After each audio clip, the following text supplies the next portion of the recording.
పులిహోరలు తినాలి, వింటే భారతం వినాలి అంటారు పెద్దలు. ఇంతకాలం భారతం విని విని అందులో ఉన్న కథల్ని రకరకాలుగా మార్చి రకరకాల పేర్లతో సినిమాలు తీస్తూ వాటినే తిప్పి తిప్పి మళ్ళీ తీస్తూ జనాల మీదకి వదులుతున్నారు సినిమా వాళ్ళు. ఇకపై మీకు అలాంటి కష్టం ఉండదు. ఎందుకంటే ఏకంగా ఆ మహాభారతమే గొప్ప సినిమాగా మీ ముందుకు తీసుకురావడానికి సన్నాహాలు జరుగుతున్నాయి. ఇది అల్లాటప్పా సినిమా అనుకోవడానికి ఎంత మాత్రం వీల్లేదు. ఇంతకాలం మీరు 20th సెంచరీ ఫాక్స్ వాళ్ళు సినిమాలే చూశారు. ఈ మహాభారతం సినిమా తీయడానికి దానికంటే మించిన 21st సెంచరీ ఆక్స్ వాళ్ళు ముందుకొస్తున్నారు. ఇందులో హాలీవుడ్ తారలు, బాలీవుడ్ తారలు కలిసి నటించి మనకు కనువిందు చేయబోతున్నారు. ఉదాహరణకు శ్రీకృష్ణుడి పాత్ర. దీన్ని ఎవరు ధరించిపోతున్నారో తెలుసా?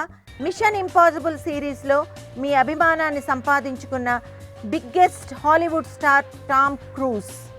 Tom as Krishna. మరి అర్జునుడు ఎవరనుకుంటున్నారు?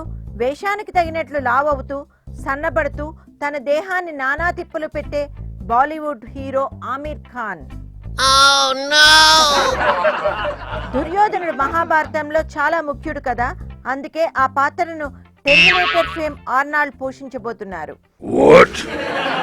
భీష్ముడు పాత్ర వేస్తున్నది సామాన్యుడు కాదు.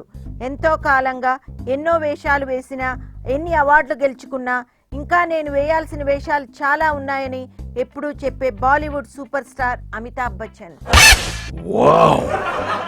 ఏ వేషంలోనైనా ఇమిడిపోయే హాలీవుడ్ నటుడు, నటులకు డిక్షనరీగా పేరు పొందిన రాబర్ట్ డి నీరో ద్రోణాచార్యుడిగా నటించబోతున్నారు. బాలీవుడ్ నటుడు షారుఖ్ ఖాన్ గురించి మీకు ప్రత్యేకించి చెప్పేదేముంది? విలన్ ఫీచర్స్ ఉన్న హీరో షారుఖ్ ఖాన్ కర్ణుడి పాత్ర ధరిస్తారు. అన్ని సినిమాల్లోనూ అందరినీ బాదీ వదిలిపెట్టే రాంబో ఫేమ్ సిల్వెస్టర్ స్టాలిన్ ఓ మార్పు కోసం ధర్మరాజు పాత్ర ధరిస్తున్నారు. ఇక భీముడి పాత్ర అంటే సాధారణమైనది కాదు. మల్ల యుద్ధాలు చేయాలి, గదా యుద్ధాలు చేయాలి, బోలెడంత ట్రైనింగ్ పొందాలి. ఆ పాత్రలో scorpion king fame Dwayne Johnson నటిస్తారు. మరి ద్రౌపది ఎవరా అని కుతూహలంగా చూస్తున్నారు కదూ. తన ఫోన్ స్టార్ అనే మచ్చ పోగొట్టుకోవడానికి చాలా కష్టపడి నటిస్తున్న సన్నీ లియోన్ ద్రౌపదిగా నటించబోతున్నారు. ఎలా కాదన్నా 5 భర్తల్ని పోషించాలి కదా. ఇక తన తక్కిన పాత్రల కోసం నటీనటుల అన్వేషణ కొనసాగుతోంది. అన్నిటినీ మించి ఇంత భారీ ప్రాజెక్టుకు దర్శకుడు ఎవరైనా ఆసక్తి మీకుండటం సహజం.